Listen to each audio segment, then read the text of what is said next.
Hey everybody, in this video I'm going to show you how to get Darwin's Demons from Steam. Darwin's Demons is going to be one of the easiest ways for you to get started in terms of the online options for Bio 315 this semester. It's available for free, easy to use, not very demanding in terms of your system, runs on Mac, PC, Linux, so anyway, this is the deal. I'm kind of assuming you can get the Steam platform installed on your machine on your own. There's lots of resources out there telling you how to do it. You just got to Google, Steam video games, and the app is from Valve Corporation. And if you want some help doing that, I'm happy to help you out. So just text me or call me. At any rate, you're going to fire up Steam. It's going to try to sell you a bunch of games on the store page.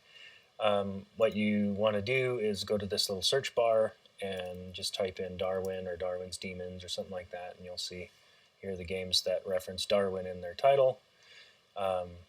Here's Darwin's Demons. That's the one you want. If you click on it, off you go to our store page, which has gameplay trailers and science trailers and stuff, which I can post separately onto the BB Learn site. What you want to do is go scroll down a little bit. If you don't already have the game, this button will say something like install or play for free or something like that. And you click on it and it'll download the game and allow you to play it. I'm just going to click play now.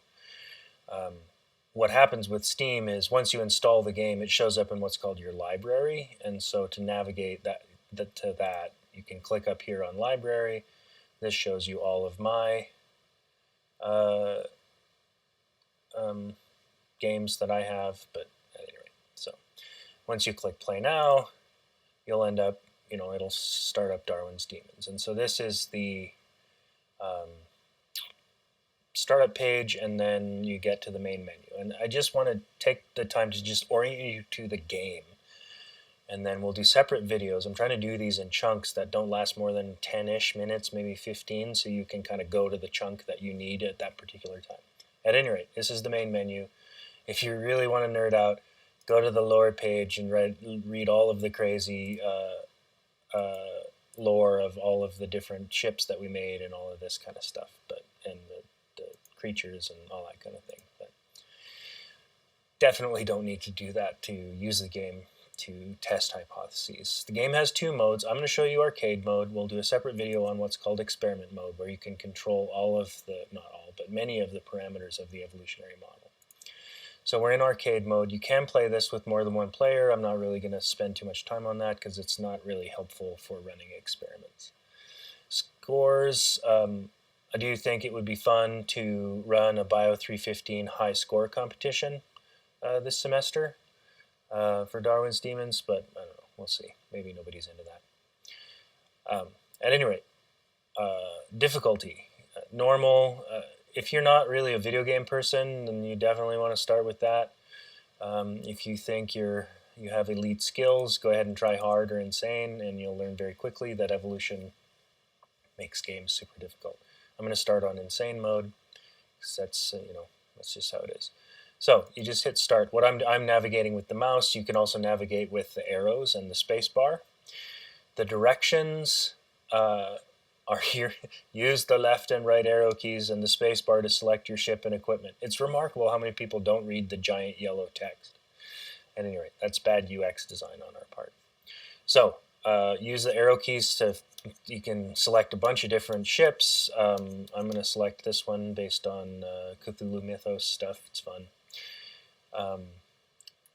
I use the down arrow to select, and now I'm moving down the menu, the radial menu. Now I have a bunch of secondary offensive weapons I can choose from. Don't get paralyzed with indecision here. They're all fine. We used to have all of these things unlocked via achievement system, but when we went to free-to-play, we just unlocked everything because we don't maintain this game very much anymore because it was built with an older version of Unity. I'm going to go ahead and pick, let's pick homing missiles. This is secondary defensive systems. I'm going to pick the one that preferentially shoots ice creatures. And these are passive augments that you can choose. I'm going to choose fire rate. there's all sorts of different things you can do. I'm pushing spacebar to select, and then I hit launch.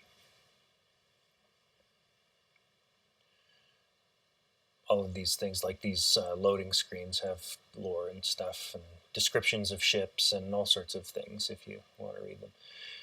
This is taking longer than normal to load, by the way, just because I'm also doing screen recording with OBS and all of that kind of stuff. It shouldn't take this long on whatever equipment you're running the game on. The Reaper. This one has a charged cannon. It's kind of fun. I like the Cthulhu-based ships, though.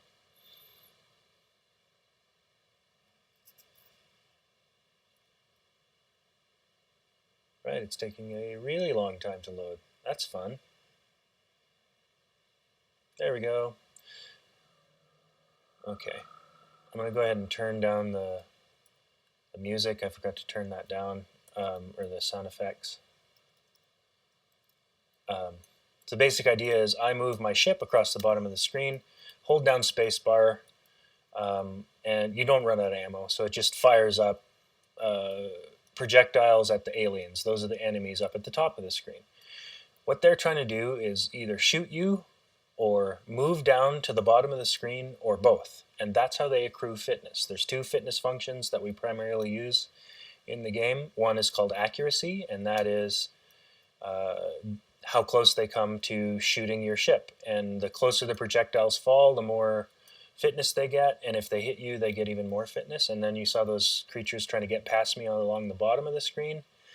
That is the other way they get fitness. This is just tells you a score and that kind of stuff. Hit continue.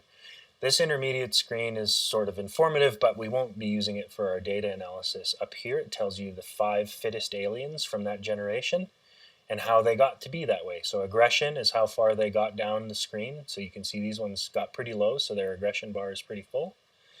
Accuracy is how good they became at shooting you, and that will become a factor later on in the game. These graphs will populate as you play the game. The x-axis is generations, and we've only played the 0 generation. So in between generations, you can spend biomatter that you earned to upgrade. You can buy an extra life, you can invest in your weapon systems here, you can invest in your secondary systems, and sometimes, depending on what you choose for your secondary defensive systems, you can invest there as well. I'm going to just go ahead and invest in fire cooldown so I can shoot more shots. Don't hit main menu, you'll quit your game. That's a bummer of UX design.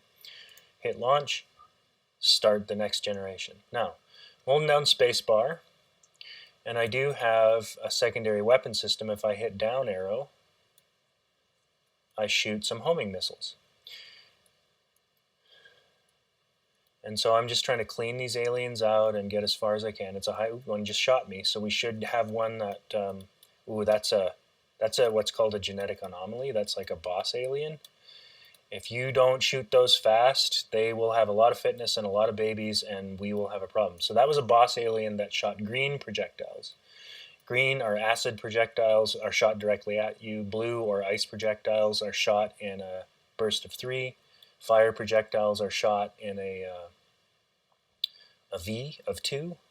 There's sine wave projectiles, and then there's homing projectiles or psychic projectiles. So there's this guy, he's trying to avoid me. All of their behaviors, how they move, when they shoot, how they shoot, what kind of projectiles they shoot, are all encoded by a digital genome of numbers. And then those traits, the ones that have the traits that best give them fitness, they have the most babies, pass those traits on with mutation to their offspring, and so the population adapts to how you play as you go. Okay, so you can see over here this individual, which has a green shield and shot, its eyes were green, so it shot green projectiles. See how it has a lot of accuracy fitness? It's because it shot me a couple of times. Okay. Oh, I keep saying okay. Oh, I'm trying to not do that. Anyway, I'm going to invest in an extra life because I got shot a couple of times. And I'll hit launch and we'll do one more generation just to show you on insane mode. It gets pretty difficult pretty fast.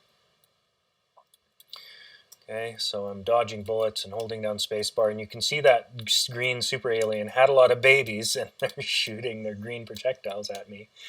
And each of the ships that you can buy has different firing characteristics and handling characteristics. This one's pretty greasy. It slides all over the place, and it's hard to control. There are others, oh, and I died. Evolution always wins. Meh, meh, meh.